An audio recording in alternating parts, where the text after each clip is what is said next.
of the biggest disappointments of the year to date happened just over a month ago when the long-awaited trailer for a much-loved film franchise dropped onto the net. I am of course referring to the god-awful abomination that is the trailer for the new Ghostbusters movie. Everyone knows by now that it is slated as the most hated trailer on YouTube, as it was greeted with the disdain it deserved. However, the focus of this video is not another breakdown of how bad this trailer was. That's already been done. Now this video is directed to those that the media and social media have chosen to demonize. The proof is out there that Sony is trying to cover its ass by pointing the finger of blame for the poor response to their product teaser towards large-scale misogyny. The fans who saw this trailer as a betrayal of their past and who voiced their honest opinions are now being lambasted as women haters because this trailer they are trashing has women in it.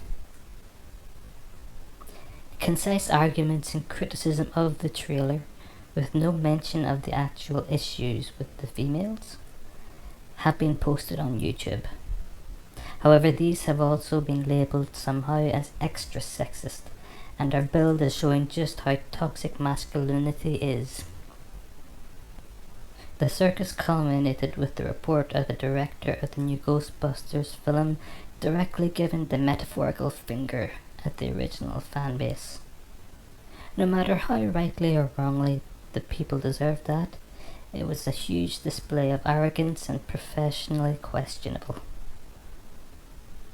So I want to say some things to other fans like myself of the original Ghostbusters. First of all, the upset and disappointment in relation to the trailer is understandable. Secondly, in my opinion, the anger at the behaviour of Sony and the director of the new Ghostbuster film is justified. However, let us recognise here that the most underhanded aspect surrounding this issue is the fact that Sony and Mr. Feig have been wielding a dangerous and uncontrollable mechanism and have now pointed it directly at anyone who disagrees with them.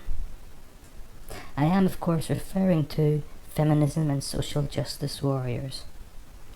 These latter groups are not without blame, of course.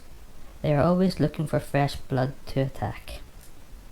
However, I'm happy to give the lion's share of the blame to Sony and Feig for any and all fallout that occurs. As Uncle Ben said, with great power comes great responsibility. And then he handed me a bowl of rice. Do not get me wrong.